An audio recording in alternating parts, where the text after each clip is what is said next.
This is Gary Butterfield. This is Cole Ross. And this is Monster My Podcast. And these are, we've waited so long, Gary. Yeah, it's here. Mimics.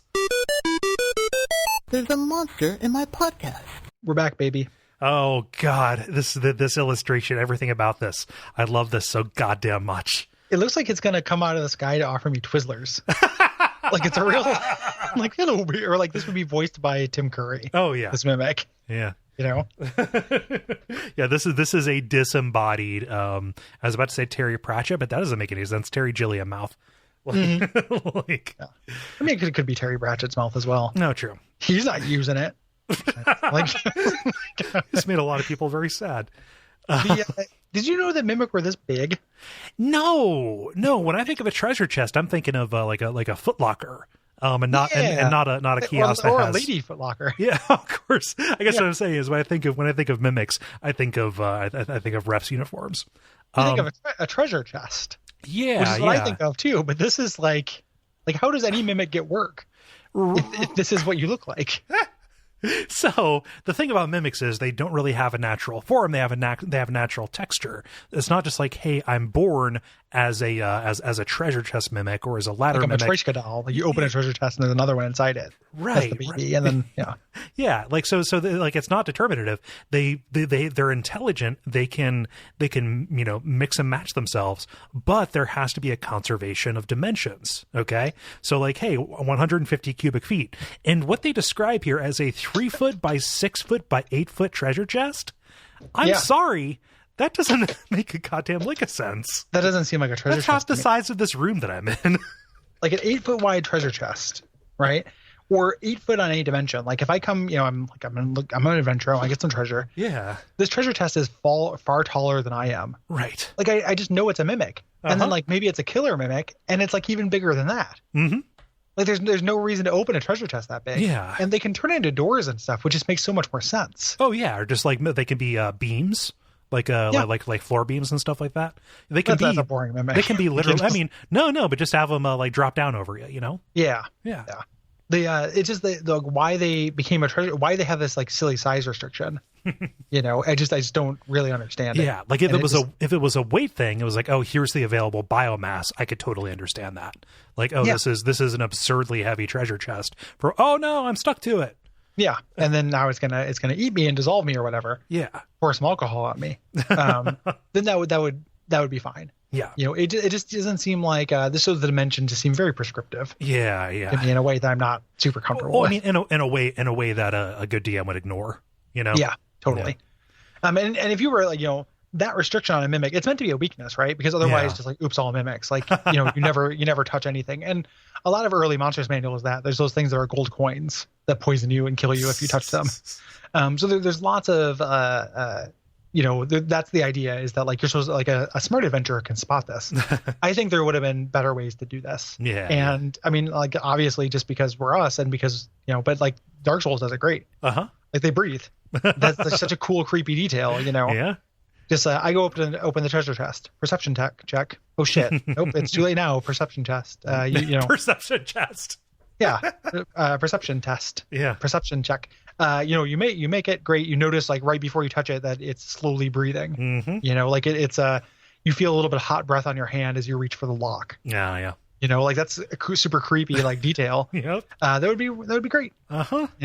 But instead, it's just like, it's like carnival novelty treasure chest that like we got from the Evil Wizard's Fun Fair. Wait a minute, this thing's full of gigantic sunglasses. Yeah. Like what am I gonna do with a comb this big? Balthar.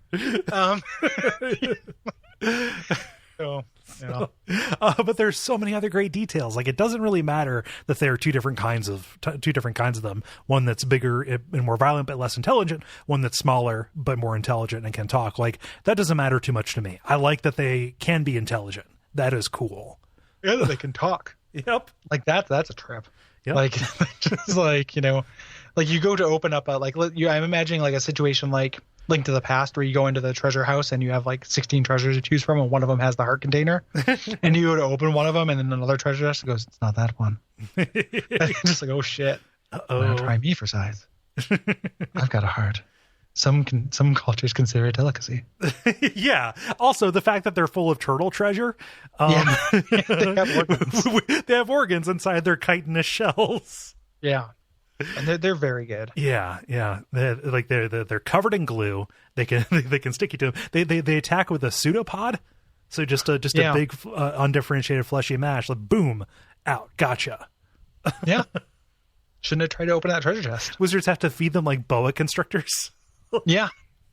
And then sometimes they're less than enthusiastic about obeying commands. Hey, it's a living. Yeah. Just, who gives a shit? Like whether they like it. You know, what a weak use of words there. Like I think the implication then is that they turn on their masters or whatever. Right. You know, but they're not going to get the better because they're not like super powerful or anything. No. They're tough monsters, but they're not. You know, a powerful wizard. I mean, like a wizard presumably should know what in his room is a mimic. Although they can move around, it's not like they only move when commanded, right? Mm-hmm. So you know, a wizard, you get a bunch of these things, they could really fuck you. Oh yeah, they swap places and stuff, or they trigger happy TV sketch. Yeah, like Heaven for Fun. then the mimic calls in the crank anchors, and then we're really fucked. You do a hook here where like the adventurers get up to the top of the wizard's tower. They determine that this absurdly large chest is a mimic. Mm-hmm. They know that they have their like monster hunter with them, which is never a class in D&D. I always kind of try to make a character that like just knows a lot about monsters. Oh yeah, and I've never seen them like codify that in rules. It's just a fucking skill roll. Like it's just like, hey, you've got knowledge dungeoneering, you have knowledge, knowledge biology or something. Yeah, you could make it more than that though. Like you could make it have like cool class abilities, like like in monster, you have a monster anatomy ability, so you get +1 versus like you name a monster at the beginning of the day that you study in your monsters manual. Oh yeah, and you get bonuses to that. Like you could do more than that.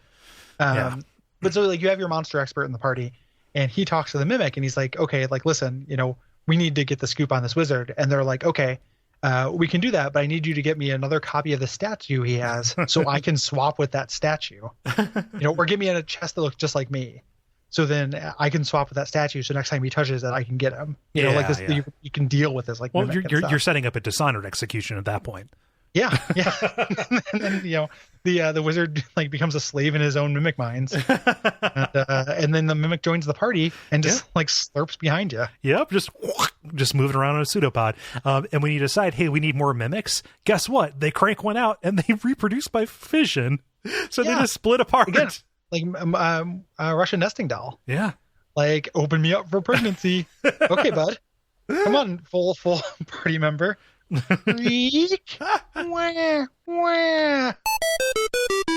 Brought to you by our backers at patreon.com/duckfeed.tv.